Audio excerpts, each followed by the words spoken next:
안녕하세요. 서영주입니다.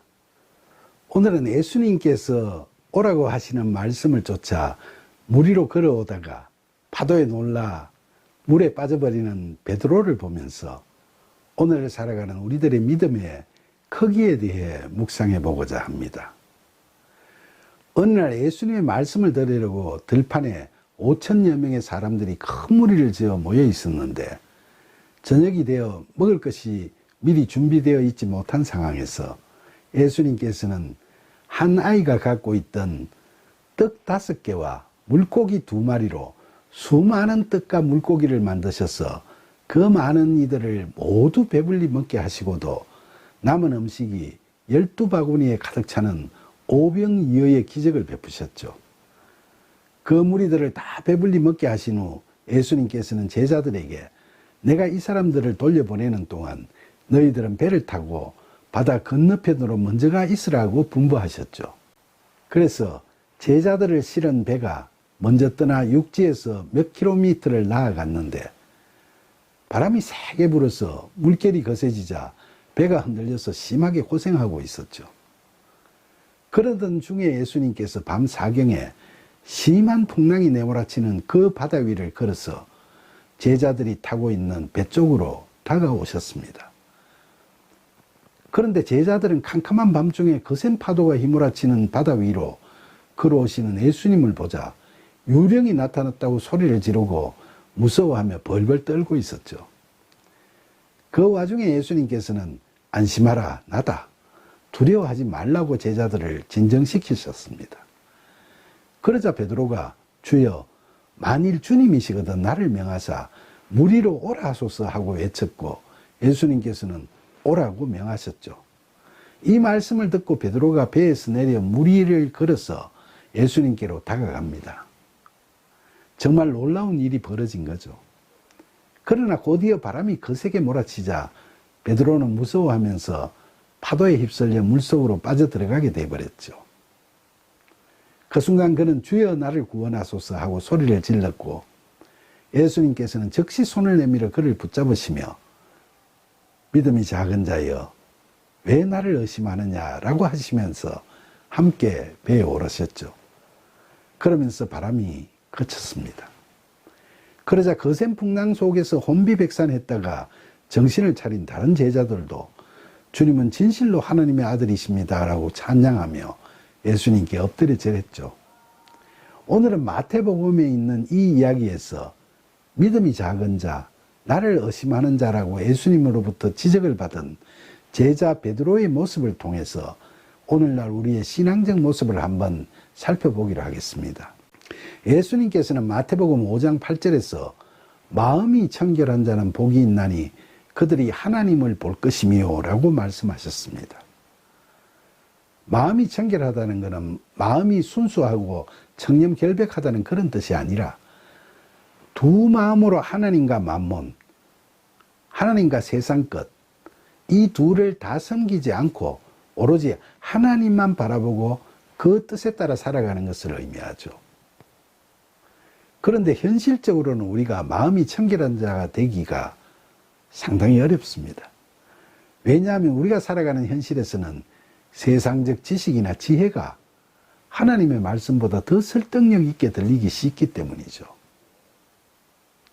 그래서 서점에 가면 처세에 관한 동서양의 고전이나 현대 심리학 서적들이 베스트셀러 순위에서 상위를 차지하고 있고 그런 처세를 주제로 하는 강연들이 대중의 큰 인기를 얻을 뿐만 아니라 또 TV나 유튜브를 통해서도 그런 것들이 활발하게 전해지고 있죠. 사람들은 경쟁이 극심한 이 세상에서 잘 살아가기 위해서는 딱딱한 성경 말씀들보다 세상 처세 방식을 제대로 익혀서 당면하는 갖가지 난제들에 대해 기민하게 대처해 나가는 것이 더 나은 삶을 살아갈 수 있을 것 같다고 생각하기 쉽거든요. 특히 인간은 철저한 이기적 본성이 있기 때문에 하나님만 바라보고 자신의 모든 것을 내려놓고 산다는 것이 말처럼 쉽지가 않죠. 재물이나 명예라든지 권력 같은 것이 다 부질없는 것이라고 말하면서도 자신이 가진 자그마한 것 하나조차도 그 끈을 쉽게 놓지 못하고 꽉 붙들고 살아가고 있는 것이 우리들의 연약한 실상이죠. 그리고 세상사에서 이처럼 완전히 나를 내려놓지 못하다 보니까 시시때때로 세상적 욕망이 스물스물 되살아나면 다시금 재물이나 권력 같은 만몬의 종이 되어버리기도 십상이죠. 그래서 사도 바울 같이 신앙이 깊은 사람도 로마서 7장에 보면 내 지체 속에서 한 다른 법이 내 마음의 법과 싸워 내 지체 속에 있는 죄의 법으로 나를 사로잡는 것을 보는도다. 오호라 나는 공고한 사람이로다. 이 사망의 몸에서 누가 나를 건져내랴 라고 탄식하기도 했죠. 우리의 믿음이 세상 욕망이나 욕심을 이기기가 그렇게 힘든 겁니다. 그러니까 오늘 이야기에서도 바람이 세차게 부니까 무서워서 물에 빠져버리는 베드로에게 예수님께서는 믿음이 작은 자여 왜 나를 의심하느냐라고 말씀하시는 거죠. 바로 세상적 현실 앞에서 이기적이 되고 자신의 유익을 내세우게 되다 보니까 세속적 욕망이나 염려를 내려놓지 못하고 세상적 유불리에 쉽게 흔들리면서 무너져 버리고 마는 우리의 약한 믿음에 대한 질책입니다. 사실 우리는 성령 충만해서 하나님께 대한 믿음이 돈독해지면 말씀에 순종하는 삶을 살아가겠노라고 다짐을 하지만 현실에서 갖가지 난제에 봉착하게 되면 이기적인 계산이 앞서서 세상과 쉽게 타협하고 세상 처세술에 따르려는 유혹에 빠져서 실족해버리고 말죠.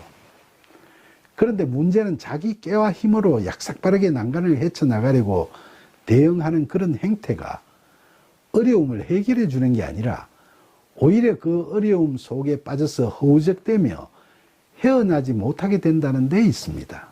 사랑하는 여러분, 오늘 이야기를 보면 풍랑이 휘몰아치는 밤바다에서 예수님께서 베드로에게 물 위로 걸어오라고 명하셨는데 베드로는 처음에는 저녁 무렵에 본 오병이어의 기적에 이어 또 방금 물 위를 걸어오시는 놀라우신 예수님을 목격하면서 그 뛰어나신 능력에 대한 강한 믿음으로 물 위로 몇 발자국을 내딛게 됐죠.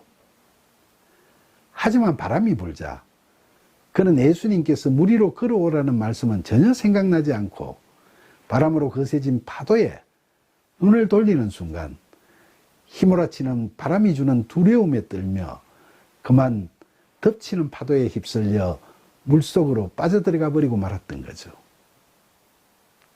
이 이야기는 우리가 심한 풍랑이 몰아치는 밤바다 같은 인생의 경랑 속에서 하나님의 말씀을 따라 살 것이냐, 세상의 법칙을 따라 살 것이냐, 어느 것이 바른 선택인가를 깨닫게 하는 의미 있는 이야기라고 할 수 있겠습니다. 세상의 법칙, 인간이 만든 과학 법칙에 비추어 보면 물 위를 걷는다는 것은 불가능하고 무조건 물에 빠져버릴 수밖에 없겠죠. 그러니까 심한 풍랑 같은 인생에서 세상적인 처세 법칙에 의하면 예수님께서 오라고 명하시는 말씀대로 사는 것은 반드시 물에 빠질 수밖에 없는, 즉 실패의 척경이라고 생각할 수도 있죠. 그러면 우리 스스로의 힘으로 이처럼 무서운 파도가 밀려오는 바다 위를 중력의 법칙을 적용받지 않고 걸어 나올 수 있는 방법이 있습니까?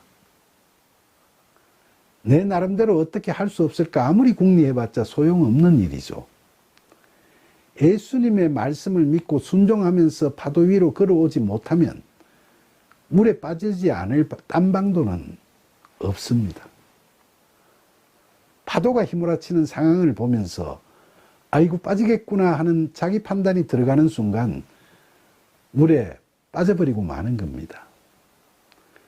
상황과 자기 판단, 그 중에서 파도가 휘몰아치는 바다라는 상황을 우리가 어떻게 달리 바꿀 수 없다면 그 상황에서 자기 판단이 들어가면 물에 빠져버리니까 그럴 때는 어떻게 해야 빠지지 않을까요? 만약 그런 바꿀 수 없는 상황에 처할 때는 그동안 매사를 자기 판단에 의존하던 자신의 행태를 바꿔야 물에 빠지는 걸 피할 방도가 생기겠죠. 사랑하는 여러분, 우리는 살아가면서 이처럼 어려운 상황에 부닥치면 이걸 어떻게 헤쳐나가야 할 것인가를 결단해야 하는 순간을 종종 경험합니다. 만약 그때 우리가 그 상황을 두려워하고 자신감을 잃고 비관적이고 소극적인 태도로 임한다면 그건 스스로 공포와 절망을 만드는 꼴을 자초하게 되는 거죠. 그러면 놀라서 파도에 빠져버린 베드로처럼 인생의 심한 풍랑 속에 빠져 헤쳐나오지를 못하고 허우적거리는 고된 삶을 살아갈 수밖에 없게 될 겁니다. 그러나 베드로가 이리 오라고 하시는 예수님 말씀에 순종하는 동안에는 무리를 걸었지 않았습니까? 그러니까 우리는 살아가면서 우리가 스스로 어떻게 해볼 방도가 없는 험난한 세상의 도전을 받을 때일수록 이리 오라는 말씀에 순종하던 동안에 물에 빠지지 않고 무리를 걸어갔던 베드로를 생각하면서 하나님으로부터 우리의 눈을 다른 곳으로 돌리지 말아야 하는 겁니다. 그처럼 하나님께로 향하는 마음이 청결한 자만이 예수님께서 말씀하신 것처럼 하나님을 뵐 수 있게 될 것이기 때문입니다. 그렇게 우리가 하나님을 뵙게 되고 하나님의 은혜로운 손을 꼭 붙잡고 흔들리지 않는 믿음의 동행을 하게 되면 하나님께서는 반드시 우리를 삶에서 닥치는 고통의 바다, 곧 인생의 고해에서 자유롭게 걸어 나올 수 있도록 도와주실 겁니다.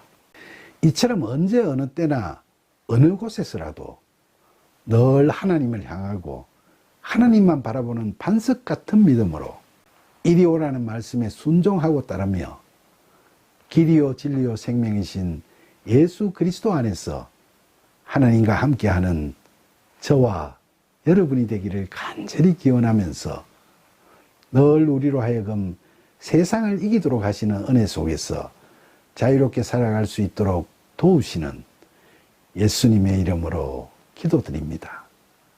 아멘.